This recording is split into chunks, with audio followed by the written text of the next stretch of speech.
Iloilo City Local Housing Office gin-kaalarma ang pagdamo sang informal settlers kag illegal structure sa Iloilo Sunset Boulevard.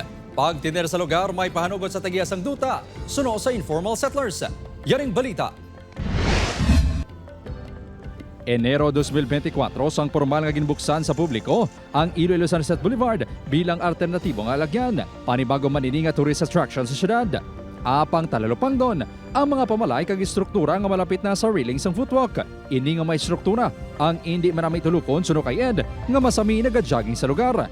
Kung base ka sa tourism para ang taga-Sagwa magkadto dire makita lang daw ano man ang area do na-consider sa eyesore. Sa tagging kag census sang Iloilo City Local Housing Office ang Pebrero sining nga tuig, 139 ang ilang mga natubod nga informal settlers kag illegal structures. Kahapon, dugang nga 16 kay struktura ang ilan na diskubrihan. Ini ang ginkaalarma sang iklo. Siyempre concern ganyan naton nga magdamo naman sila bala. Siyempre damo-damo na concern sanitation, ila toilet di kaladto. So ano man ni holistic man nato ni. Apang sunod sa pila ka mga informal settlers, dinikada ni sila nga nagatiner sa lugar. Ginako sa mga ini nga nagtukod sila sa bago nga istruktura para man sa ila palangabihan.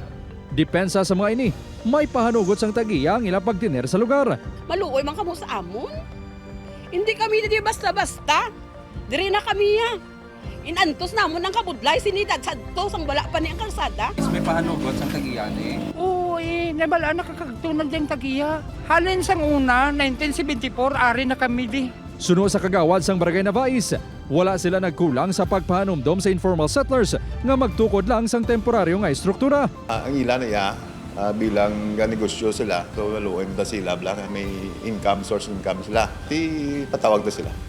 Para nga at least mabalaan nila nga hindi gid pwede nga magpatinda ng construction.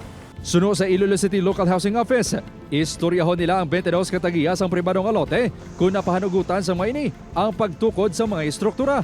Hibaloon pa sang iklo ang plano sang Iloilo City Planning Office sa lugar agod mahibaloan ang himuon sa informal settlers.